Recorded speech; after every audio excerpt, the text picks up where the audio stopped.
पिछले कुछ हफ्तों में अचानक से बागेश्वर धाम के पीठाधीश्वर की चर्चा जोरों पर है।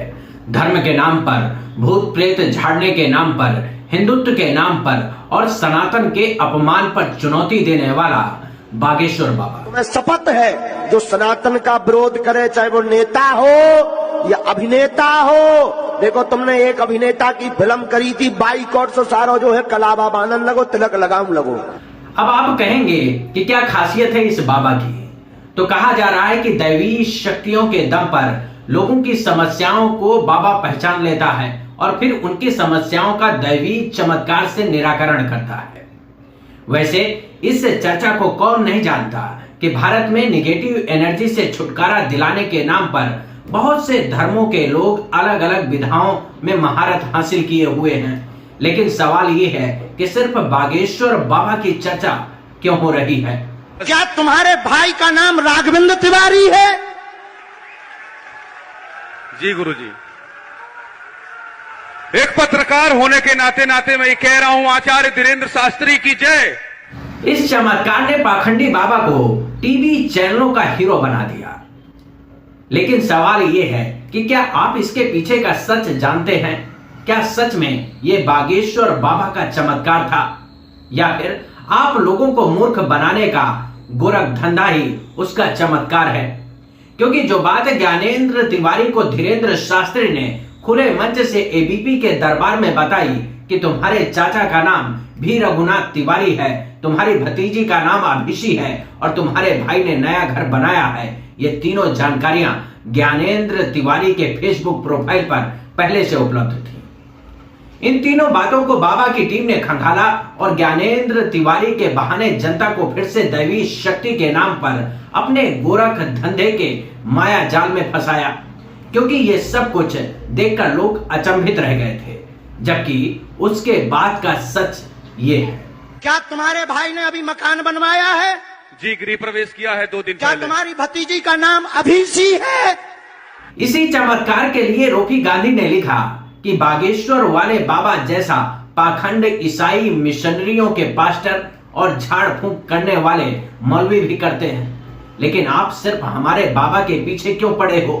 क्या इस देश में हिंदू सिर्फ अब बिना रोक टोक मूर्ख भी नहीं बन सकता है?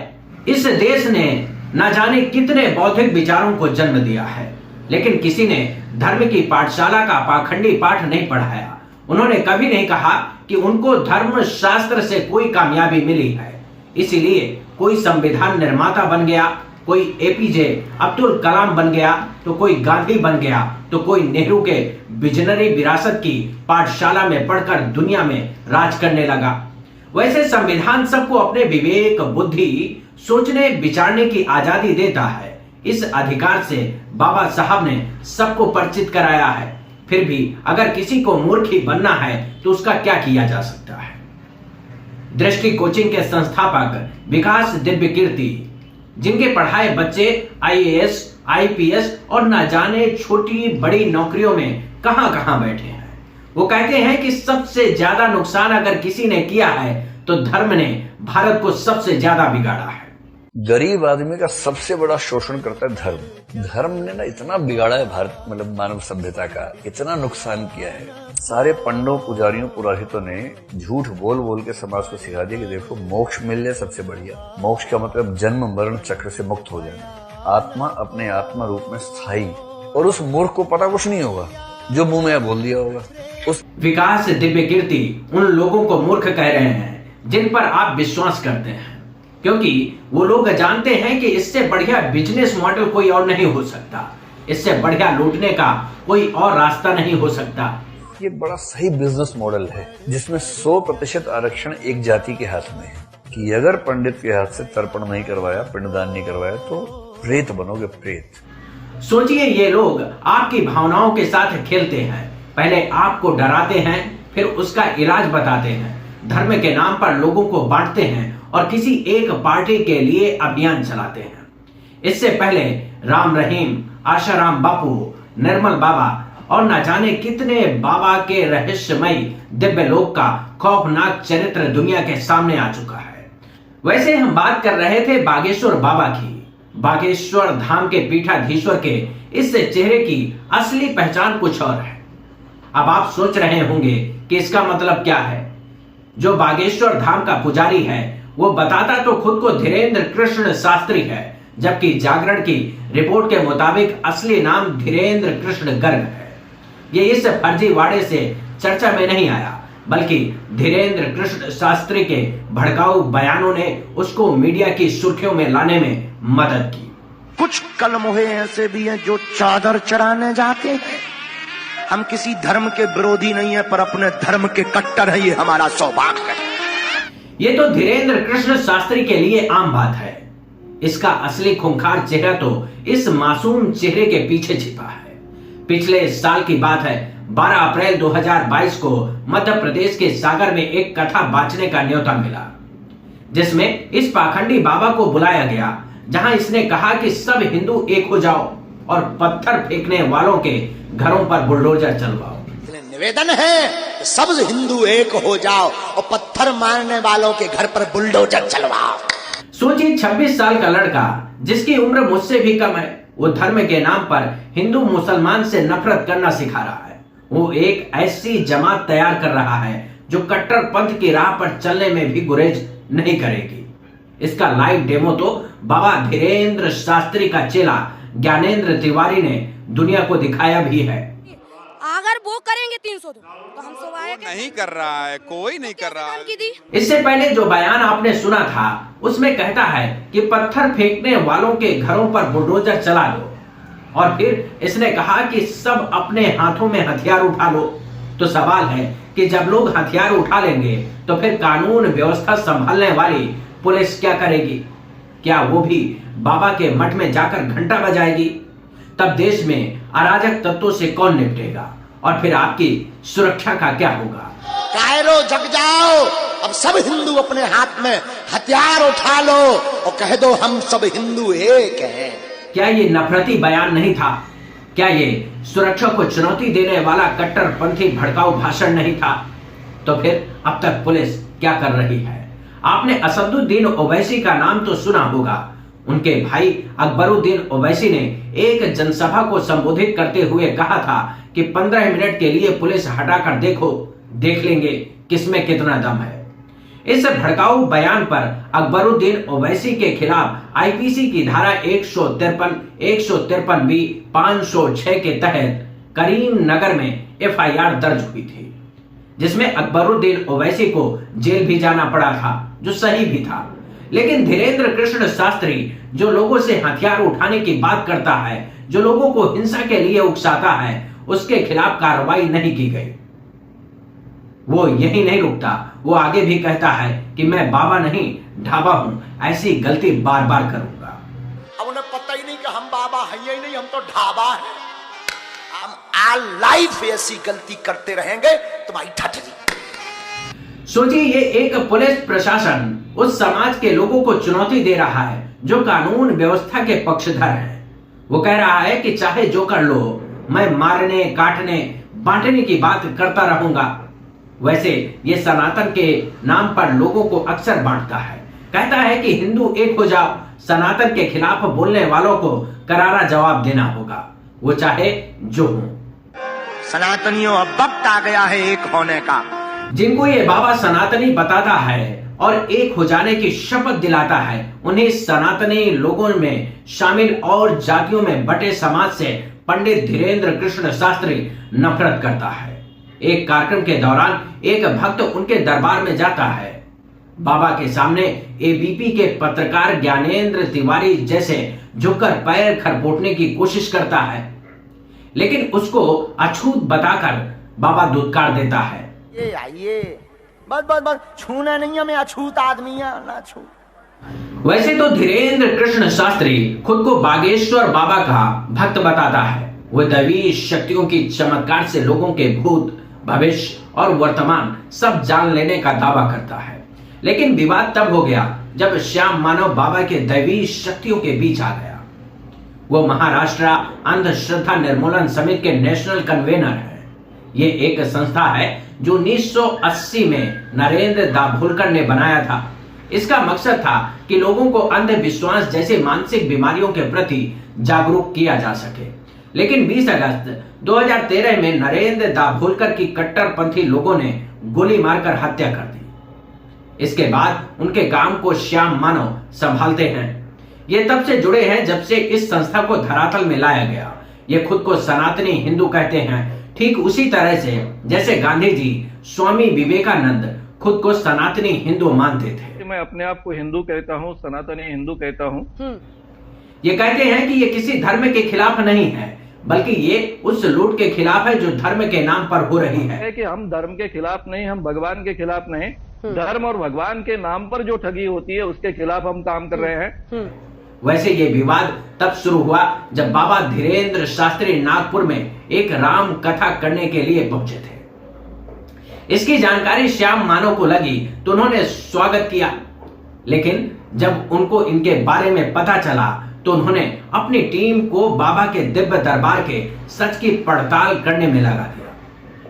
वहां से जो मिला उसको जमा कर महाराष्ट्र पुलिस को दिया और बाबा धीरेन्द्र कृष्ण शास्त्री के खिलाफ कार्रवाई की मांग की। और मैंने जब महाराज का राम कथा का आयोजन नागपुर में हुआ उसका स्वागत ही किया है। केवल उनके दिव्य दरबार में वो दो बातें करते हैं, चमत्कारों का दावा करते हैं, दिव्य शक्ति उनमें होती है, उसके लिए चैलेंज किया है।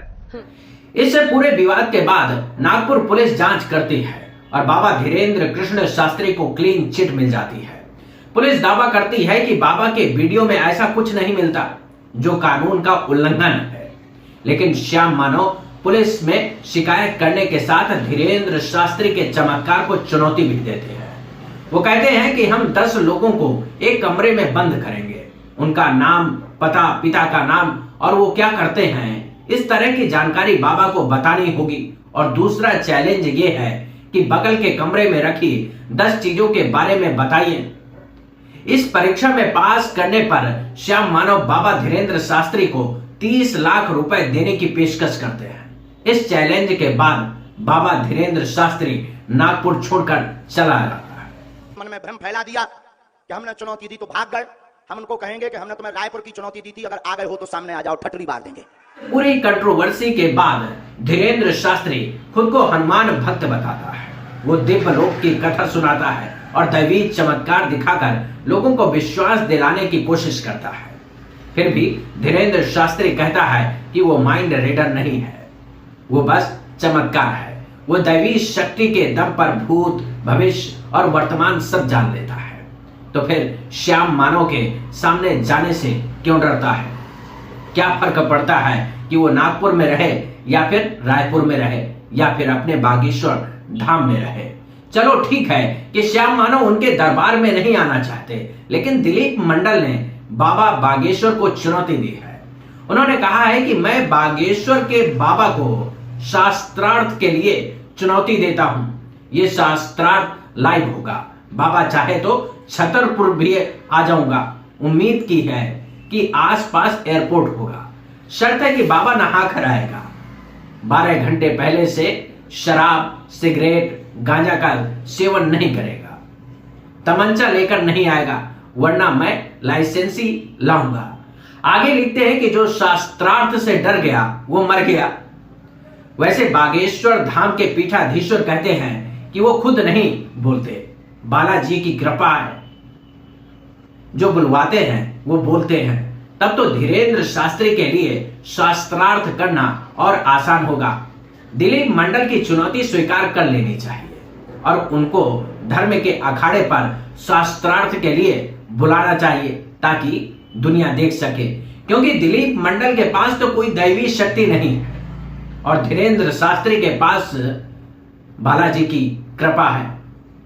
इस दैवी चमत्कार पर हो रही चर्चा के बीच स्वामी अभिमुक्तेश्वरानंद ने कहा कि चमत्कार दिखाने वाले जोशी मठाकर खिसकती हुई धरती को रोककर दिखाएं।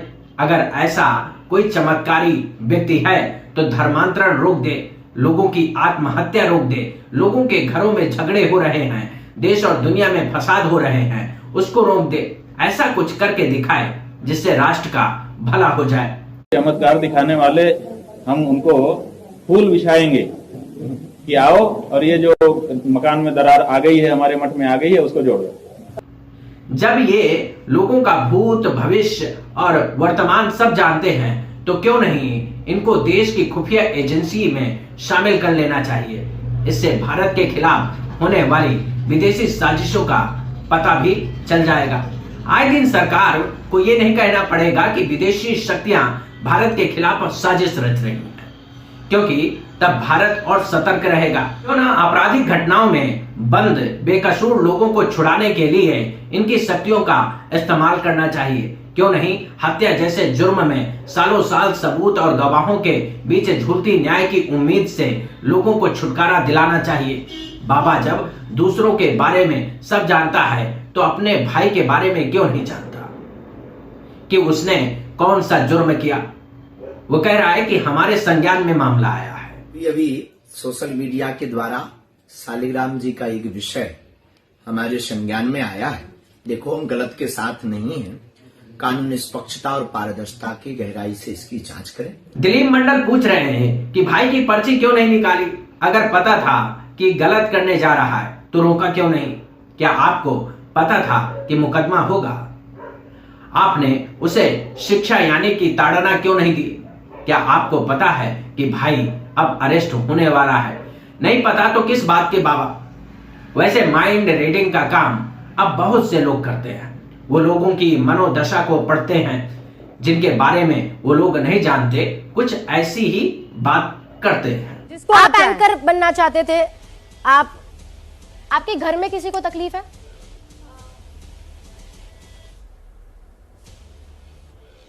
पिताजी नहीं है, ये माताजी नहीं है, रो मत, आराम हो जाओ। ये काम हाथ धो। आपकी दादी जो है, जो बीमार है, वो ठीक हो। क्या धीरेन्द्र शास्त्री इससे कुछ अलग करता है? अगर वो माइंड रीडर नहीं है, उसके पास अपार शक्ति है, तो फिर रूस यूक्रेन के बीच छिड़ा युद्ध क्यों नहीं रोक देता, जहां तबाही का सबसे बड़ा युद्ध चल रहा है? इसके लिए आपको भी खुद से सवाल करने चाहिए, क्योंकि ऐसे लोग अक्सर आपकी भावनाओं के साथ खेल जाते हैं। आपकी बताई बातों को हथियार बनाकर आपका शोषण भी करते हैं। इसलिए ऐसे पाखंडियों से बचने की जरूरत है। खुद पर भरोसा करेंगे, मेहनत करेंगे तो जो भगवान उसके साथ, वही भगवान आपके साथ भी खड़ा है। तब आपको पाखंडी बाबाओं के दरबार में नहीं जाना पड़ेगा। इस वीडियो में इतना ही। अगर ये वीडियो अच्छा लगा हो तो शेयर जरूर करिएगा और चैनल को सब्सक्राइब कर बेल आइकन दबाना मत भूलिएगा। नमस्कार।